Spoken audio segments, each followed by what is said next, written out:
Assalamualaikum warahmatullahi wabarakatuh. Salam sejahtera bagi kita semua. Saya Andri Sefa Milano dari Prodi Manajemen Komunikasi. Pada kesempatan kali ini, saya akan menyampaikan resume dari 6 modul mata kuliah dasar-dasar Public Relations. Public Relations atau yang biasa kita kenal sebagai humas adalah bidang yang berperan penting dalam menjalin hubungan antara organisasi dengan publik. Nah, langsung aja. Berikut rangkuman dari ke-6 modul dari Public Relations. Modul yang pertama membahas tentang sejarah Public Relations di dunia. PR atau Public Relations sudah ada sejak abad ke-18 dan mulai berkembang secara profesional di awal abad ke-20. Tokoh pentingnya adalah Ivy Lee yang memperkenalkan prinsip keterbukaan informasi kepada publik. Sejak saat itu, PR diakui sebagai profesi dan bidang ilmu tersendiri yang sangat dibutuhkan dalam dunia organisasi dan komunikasi. Lalu, modul kedua menjelaskan sejarah PR di Indonesia dan konsep dasarnya. Praktik humas di Indonesia sebenarnya sudah muncul sejak masa kerajaan, tapi baru berkembang pesat setelah kemerdekaan. Pada era Orde Baru, berdirilah organisasi seperti Perhumas dan APRI yang menjadi wadah profesional humas nasional. Perkembangan humas juga bergerak dari sistem tradisional yang tertutup menuju sistem modern yang terbuka dan melibatkan publik internal maupun eksternal. Selanjutnya, modul ketiga membahas definisi dan karakteristik humas. Humas merupakan fungsi manajemen yang menjembatani komunikasi dua arah antara organisasi dengan publiknya.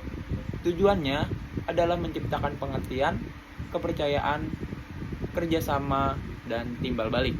Humas bersifat terencana, sistematis, dan berorientasi pada kepentingan publik, bukan hanya pada kepentingan perusahaan saja. Oke, kita masuk modul keempat, yaitu tentang keberadaan humas dalam organisasi.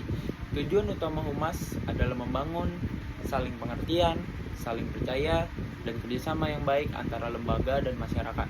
Fungsinya ada dua, yaitu fungsi konstruktif yang bersifat proaktif dan mencegah masalah, serta fungsi korektif yang bertugas menyelesaikan krisis. Humas juga memiliki peran penting sebagai penasihat ahli, fasilitator, komunikasi, pemecah masalah, dan pelaksana teknis komunikasi dalam organisasi. Kemudian di modul kelima, kita belajar tentang organisasi dan manajemen dalam dunia humas. Organisasi adalah wadah yang terstruktur untuk mencapai tujuan bersama, sedangkan manajemen adalah proses mengatur sumber daya agar tujuan tercapai secara efisien. Dalam konteks humas, strategi komunikasi adalah kunci.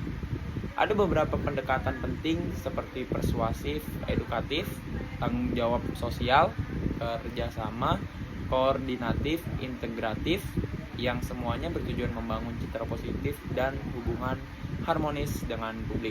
Yang terakhir kita masuk modul ke-6, membahas komunikasi dalam humas. Komunikasi adalah inti dari kegiatan public relations. Model komunikasi yang digunakan adalah SMCRE, yaitu Source, Message, Channel, Receiver, and Effect. Artinya, komunikasi harus punya sumber yang kredibel, pesan yang jelas, media yang tepat, penerima yang paham, dan efek yang positif. Selain itu, ada 7 prinsip penting komunikasi efektif atau the 7 Cs, yaitu credibility, context, content, clarity, continuity, channel, dan capability. Dalam lembaga pemerintah, peran humas sangat penting untuk menyampaikan informasi, kebijakan, membangun kepercayaan publik, serta menjaga hubungan yang harmonis antara pemerintah dan masyarakat.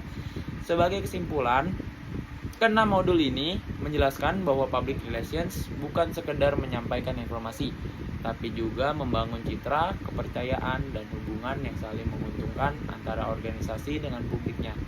Melalui komunikasi yang baik, PR atau public relation berperan besar dalam menciptakan keharmonisan dan kepercayaan yang menjadi fondasi utama dalam setiap lembaga atau institusi. Sekian resume saya, terima kasih telah menyimak. Kurang lebihnya mohon maaf jika saya ada salah-salah kata atau boleh dikoreksi jika ada kurang. Wassalamualaikum warahmatullahi wabarakatuh.